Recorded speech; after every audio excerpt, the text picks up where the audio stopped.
Chris. Chris Faayani. Okay, and which group are you with?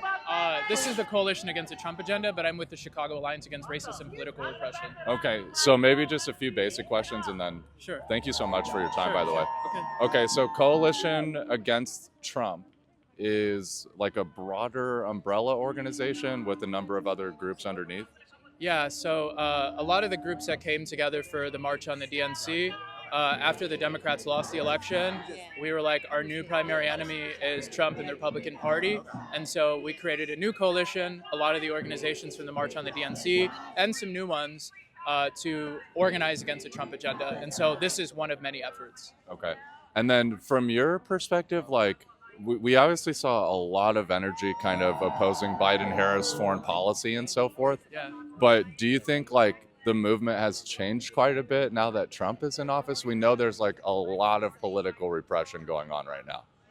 Yeah, the genocide is ongoing, as we know.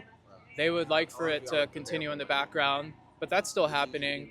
And then at the same time that that's happening, people are being mass deported, people are being kidnapped, whether they be students or immigrants. And so we can hold the two. And in fact, the participating organizations in this coalition come from those two areas of struggle in addition to others. Okay. And then from your perspective, are there like any key policies that you're focused on or like, and also how do you see things carrying into the summer in terms of like plans for other marches or gatherings? Yeah, I mean, we lift up a lot of the same demands that we did on the Democratic Party for the March on the DNC, stand with Palestine, end U.S. aid to Israel, legalization for all, stop police crimes, community control police now, so on and so forth. And the second part of your question. Plans for the summer. This coalition is going to exist so long as Trump is in power. And in the summer, we plan to march for Pride Month.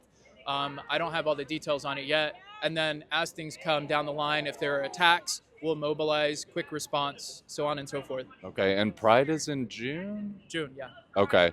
And then in terms of like the quick response, maybe you could just give us a little bit of an idea of like how emergency response even works in the community organization structure, or if you have like any insights on like how you coordinate that or like track the kinds of events that are like crucial.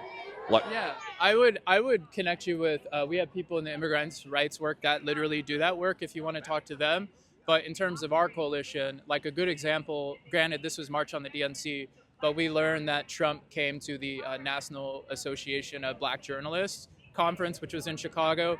And so we had a rapid response protest to protest his presence in Chicago. So that's the kind of stuff that I mean, like rapid response. And then in terms of the more grassroots level things, organizations are handling that sort of stuff on their own.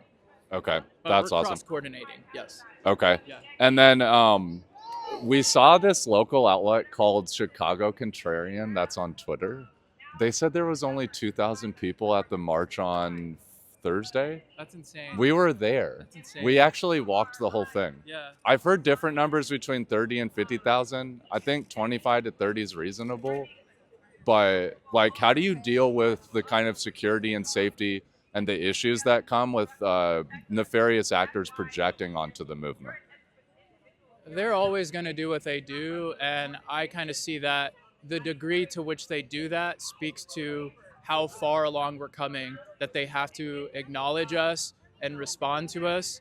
And so we're honestly flattered, but we know that there were 35,000 people out there, and it was a broad-based movement of people for justice. It was a lot of different ideas, but we were united in action, and that's what's important.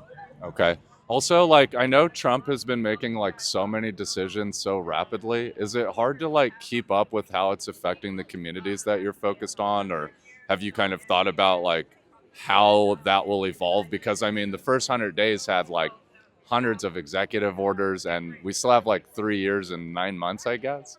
Yeah, it's so hard to keep up with. And, I can't speak for all the organizations, but my organization, the Chicago Alliance, we're fighting for community control of the police.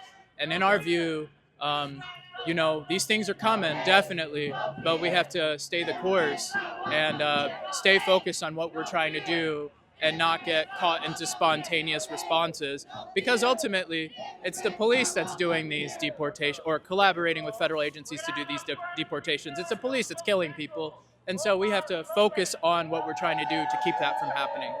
Awesome. Yeah. Okay. Thank you so Yeah, much. yeah, I thank you. appreciate you.